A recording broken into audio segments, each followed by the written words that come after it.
Hi everyone, welcome back to the channel.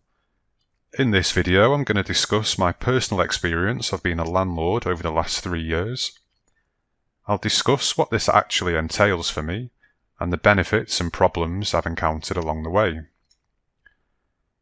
This will be a 2-part series where, after I discuss my story in this video, I'll follow it up with another video where I'll run the numbers and go through the finances.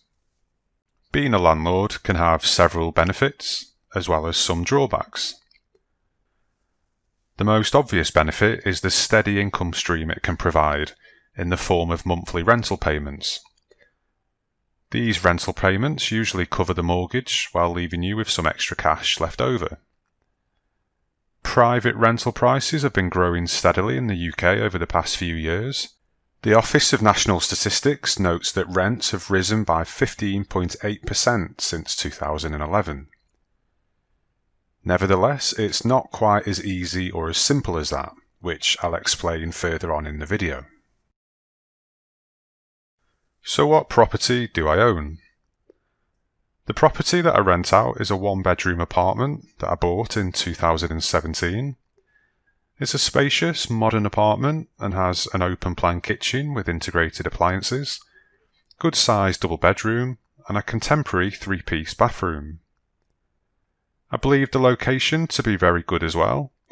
It's in a really pleasant and attractive area and offers walking distance to the bars, restaurants, shops, and the main train station. So how did I afford to buy another property on top of my existing residential home? Well, the deposit for the purchase was taken out of the equity in my existing mortgage on my residential property. So basically what happened is that the value of my home increased quite a bit, so I remortgaged and released a lump sum to put towards the deposit and the fees for the second property. It was pretty much ready to move into when I bought it. The only work I did was to freshen the place up by giving the whole apartment a new lick of paint. I just wanted to give the place the best chance possible of being rented out. But apart from that, it didn't require any further input from me, and the property was ready to be rented a couple of weeks after I'd received the keys. I've always used a property management company to run my rental for me. I wanted this investment to be as passive as it would allow me to be, and by using a management company, it does help me to achieve this. So what do the management company actually do for me? Pretty much everything, actually. They market the flat using a variety of websites, including Zoopla and Rightmove.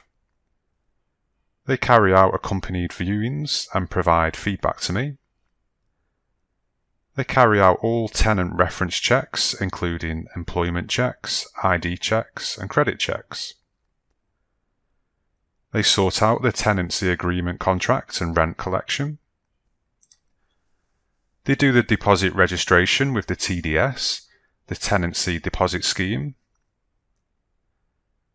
They carry out quarterly inspections of the property to make sure there are no issues that require any urgent attention.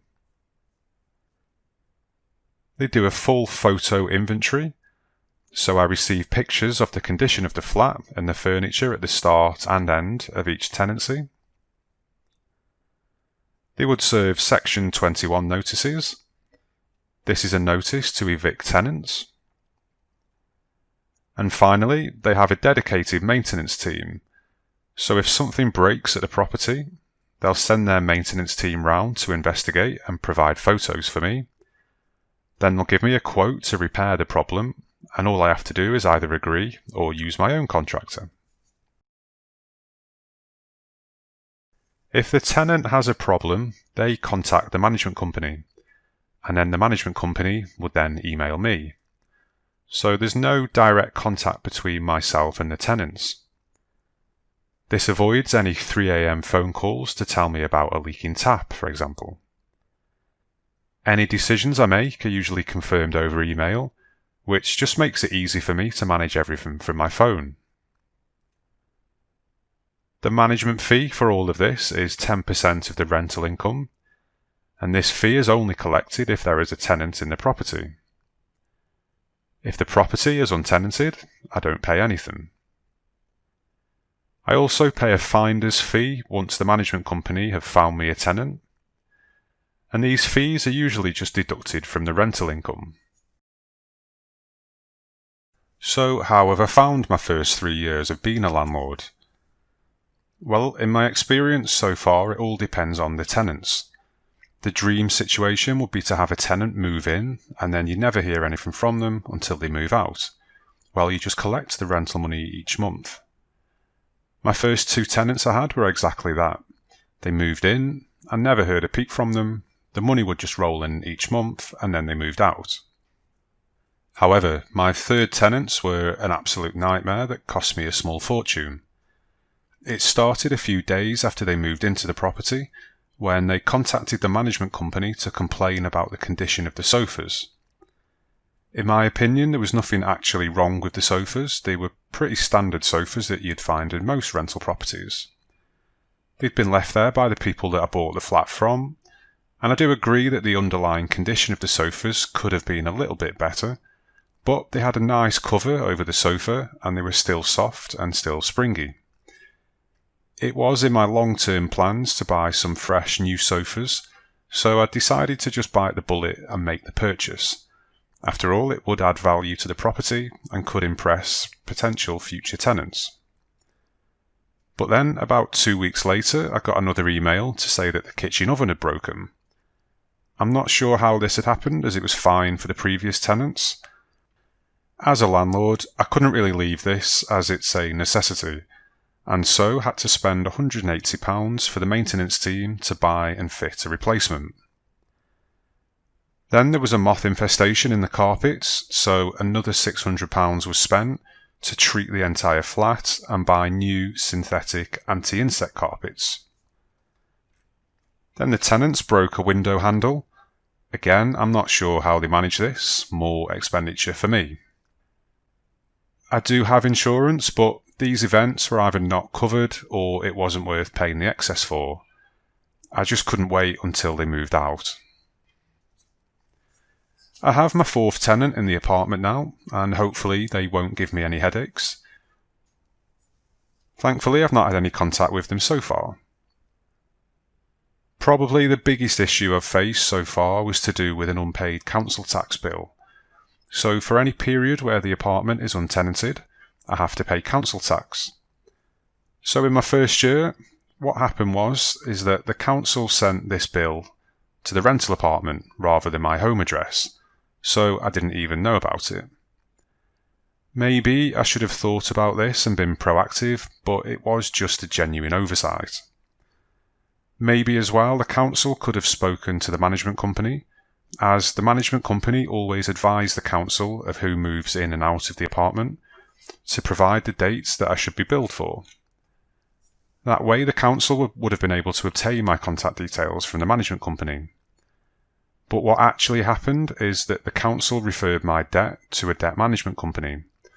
So the first time I'd heard of the debt, it was an email from the management company explaining that the tenant had just had debt collectors knocking on the door.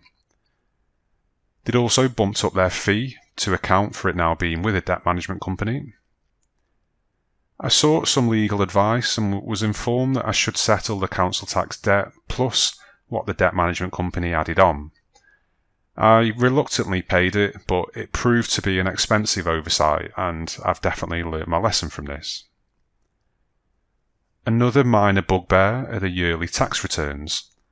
So the HMRC website and its self-assessment form isn't the most intuitive or easy to navigate. Even as a fully qualified accountant who regularly creates statutory financial accounts each year, it's still a struggle. I've just submitted my 3rd return, and I do think I'm getting more used to the process now. I recently looked online for apartments for sale in my building, and I'm pleased to see that a 1-bedroom apartment is selling for around £40,000 more than I paid for.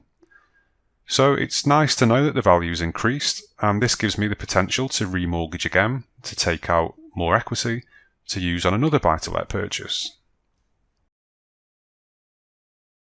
I hope that my video has given you an insight into property rental and shown that being a landlord isn't as easy as some people might think. That being said, there are a lot of positives, and I am looking to add to my property portfolio in the future. As I mentioned at the beginning, I am working on another video where I'll run the numbers on how much I've made and how much I've spent during this period as a landlord.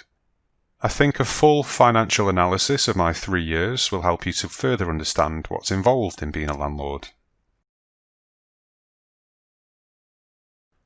I hope that you've found this video useful and informative. If you have, then please like the video and subscribe to the channel. I'd also be really interested to hear your thoughts on the video in the comments section below. Thanks again for watching, and I'll see you in the next video.